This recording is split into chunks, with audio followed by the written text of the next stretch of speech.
Hey there, Vanagon addicts. It's Ken Wilford here at Vanagon. We are still trying to restore this 1991 Carat Vanagon that we bought a while ago. So I thought I'd bring you guys back and show you what we're doing now. So when I got this van, like I showed you guys a lot of times, the dash was completely ripped apart. The front heater core was out. I could tell they had did some work on the back heater core and some coolant lines. So you go look into the tank right here. It was pretty much empty. There was a little bit on the bottom. So I figured, well, that's just because, they did all this work and they just never had a chance to refill everything. But before I go ahead and refill the coolant, what I like to do is test to see if it can actually hold pressure.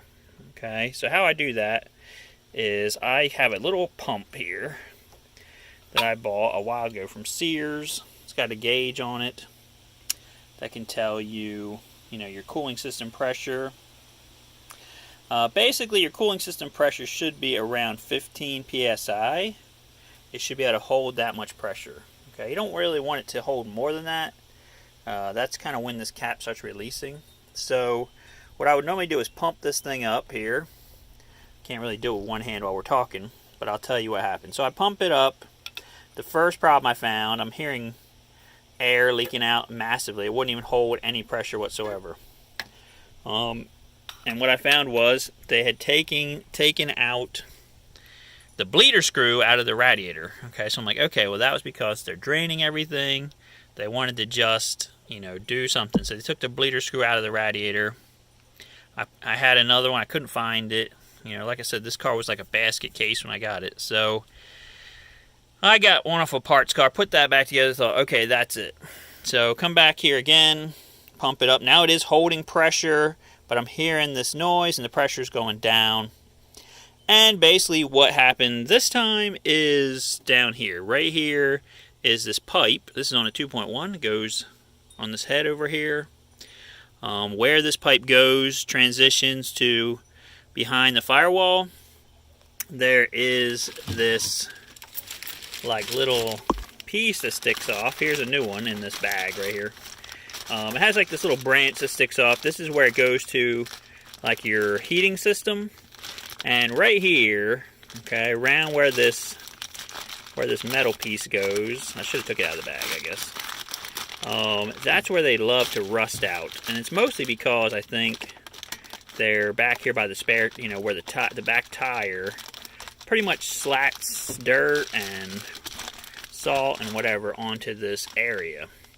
So if you've had a van that's been parked for a long time or it's sitting for a while, this is a trouble spot. If you have a van that this pipe's never been replaced, okay, you might want to check here. So I pumped it up. It was still just barely seeping. I could hear it down there at this junction point right here.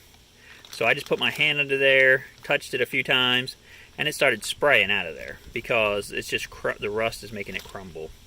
So I had this brand new pipe to put on, from Vanagon. They're my favorite parts supplier. I'm going to put it on, and then I'm going to try to pressurize the system one more time and see if we can get it to hold pressure. But this is all part of, restoring an older car that you don't know about what's going on with it. You want to inspect things. You want to inspect these different, lines here. See if they look new, if they look old. If you're restoring it for real, you would want to just replace all of them. We have kits on our site to replace, all of the coolant hoses. It's not cheap, but it's also not as expensive as breaking down on the side of the road. Or blowing head gaskets and frying your brand new heads. I mean, I've had people that have put a brand new rebuilt engine in and didn't change the coolant hoses, and then drove like down the road on their first trip and blew a hose and lost all their coolant, fried their motor. They're calling me crying, and I don't really know what to say except, why didn't you replace all the coolant hoses? Okay, so there's a lot. You've got these ones here that are going to this bleeder assembly piece. This here, There's one goes across here behind the firewall, you can't even see. There's a plastic piece over here that's actually something I usually replace because it likes to blow out. You know, there's like some plastic plugs in it that blow out the side. Dumps all your antifreeze out in about 1 whole minute of driving. There's this piece right here, this one hose here that goes between these belts. Amazing design that likes to get hit on the belts and break, or under here where you can't see it by the power steering pump. It'll get brittle and snap and leak there. So all kinds of fun stuff going on in the cooling system. It's kind of a convoluted system, to be honest with you, but it's the better one of the two. Like if I had a choice between this system on the 2.1 and the 1.9 system, I would definitely choose this one. It actually kind of self-bleeds itself, and it works a lot better than the earlier one did. So that's my little rant on the cooling system and some trouble spots for you guys to look out for. Definitely inspect this pipe here. If you're going to take a long trip, I would check that. And like really where you want to check it is under here.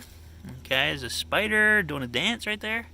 But you know, you can kind of see it's kind of back right there is where that pipe sticks through the firewall. And that's where you would want to check for rust and a leak, because that's where they always seem to rust out, you know, and they actually rust from the inside out too. So if you see a bunch of rust like on the outside of the pipe, it's pretty much over because it's actually rusting worse on the inside. So that's it for right now, guys. I'm going to keep making these videos as long as you guys keep liking, sharing, and subscribing. Please do that. We also have Patreon. You can support us on there. We make more videos. But that's it for this time, guys. Get more miles per gallon. We'll see you on the next video.